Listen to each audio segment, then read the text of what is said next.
Kamusta mga kabukid? Welcome ulit dito sa Dagrilenial. Sa video na to, bibigyan ko kayo ng kompletong guide patungkol sa pagpapalaki ng lettuces. Ibe-breakdown natin siya into 5 stages, yung seed and seedling stage, yung land preparation, transplanting, growing period, and yung harvesting. And umpisa natin yan after neto.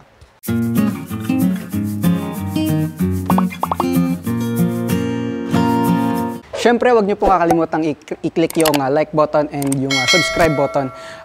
Isama niyo na rin yung notification bell para kapag may bagong video, masabihan kayo. Okay, so start na natin yung content natin. Okay, so start na natin agad. Ang una niyo pong kailangan malaman sa pag-aalaga ng lettuces ay yung kanya pong katangian.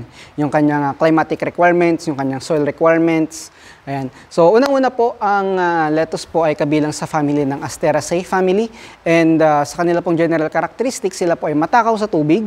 So, ang kanyang soil requirements or ang magandang pagtaniman ng mga lettuces ay yung mga clay soil. Pwede yun. Siyempre,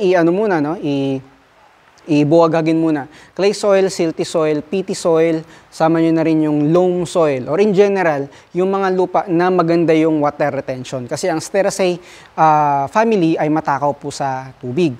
Pangalawa pong katangian or ang requirement ng lettuces ay yung kanyang elevation.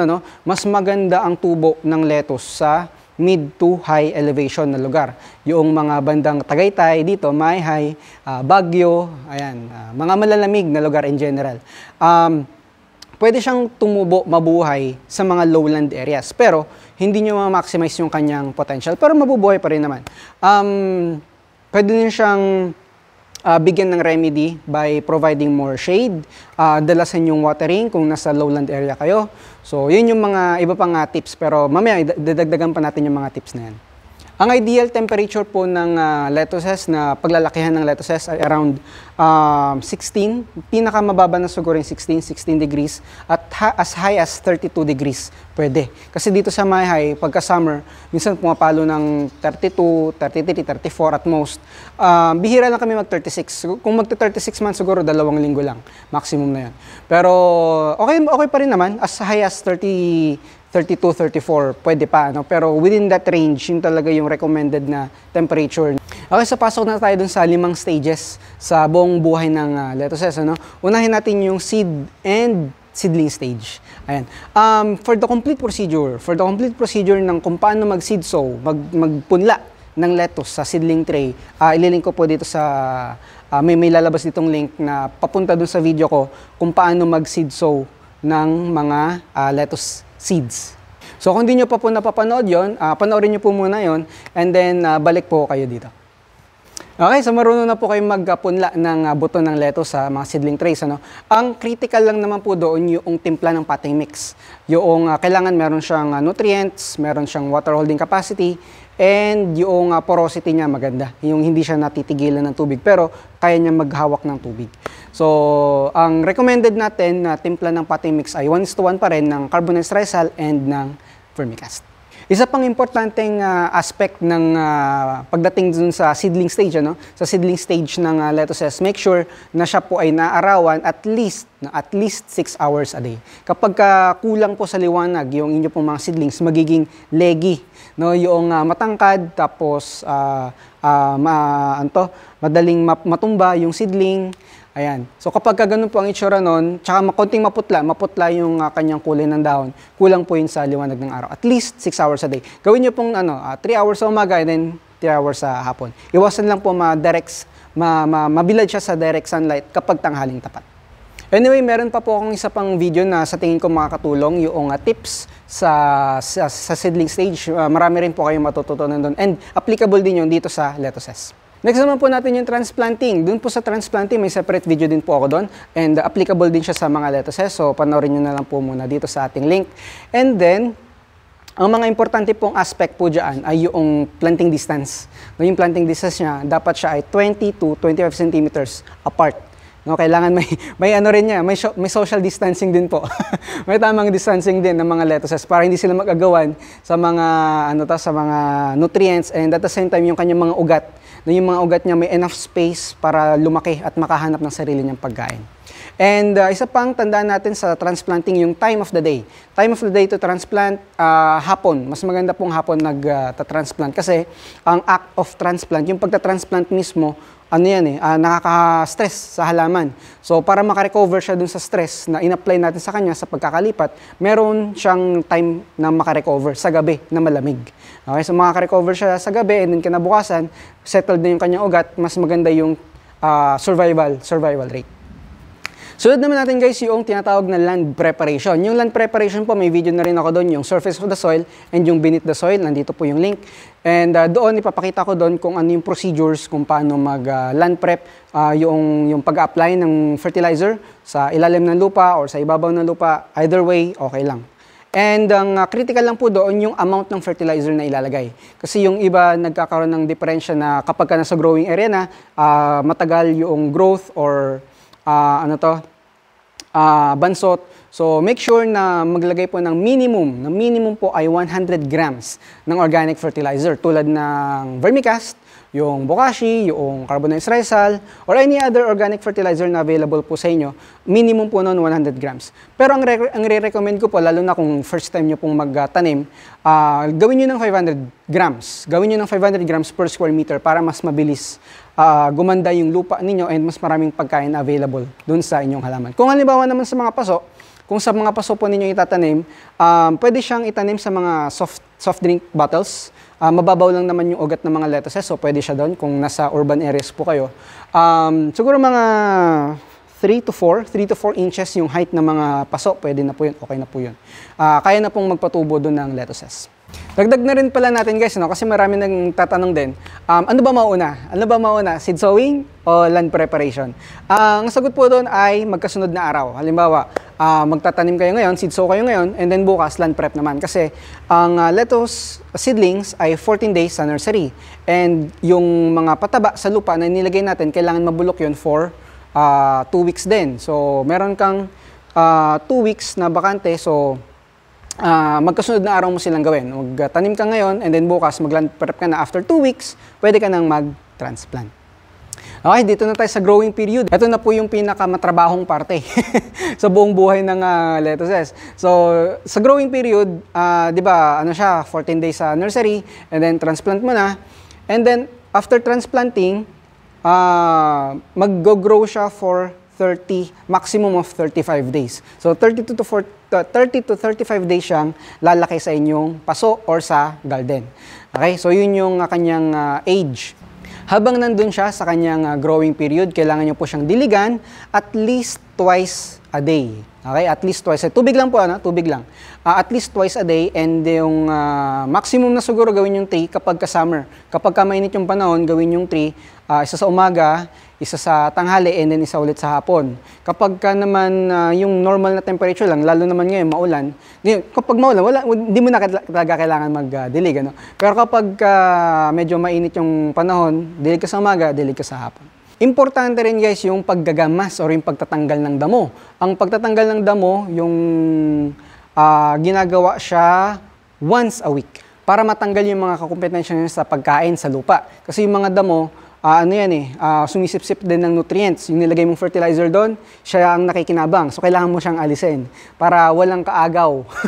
Para walang kaagaw yung tanim mo sa nutrients na binibigay mo sa kanya.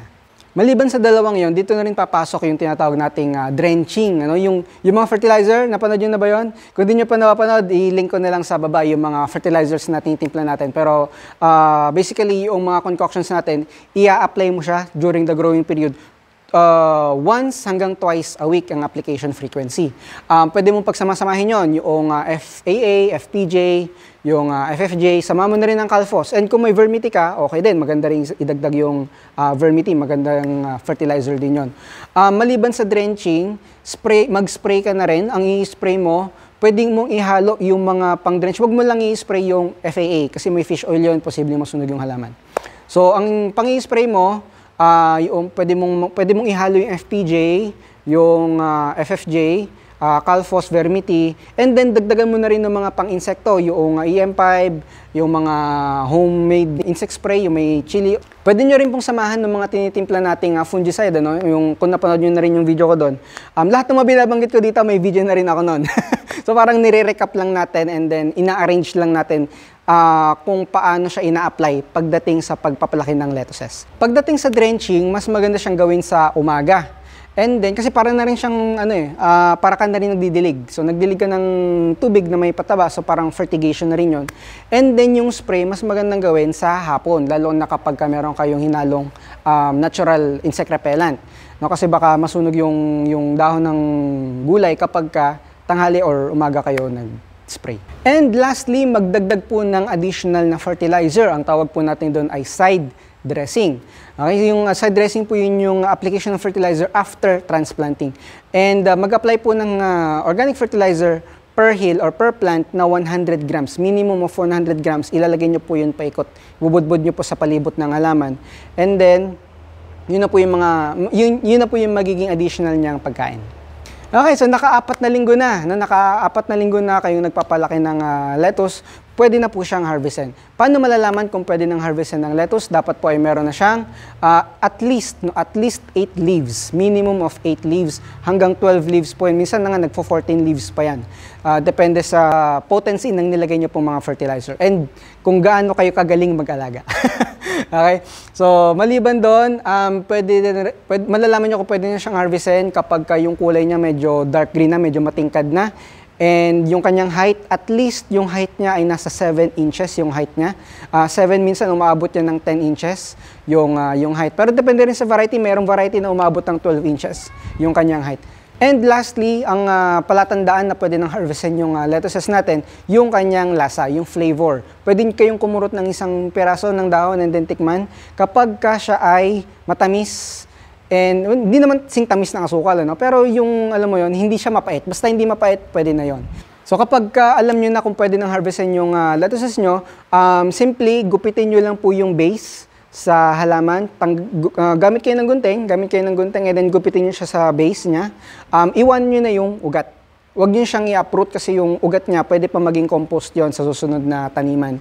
And yung ma-harvest nyo, yung magugupit niyo, huwag nyo ipapatong sa lupa. Kasi usually ang lettuce ginagamit yan sa salads, yan kinakain ng fresh, sariwa, hilaw.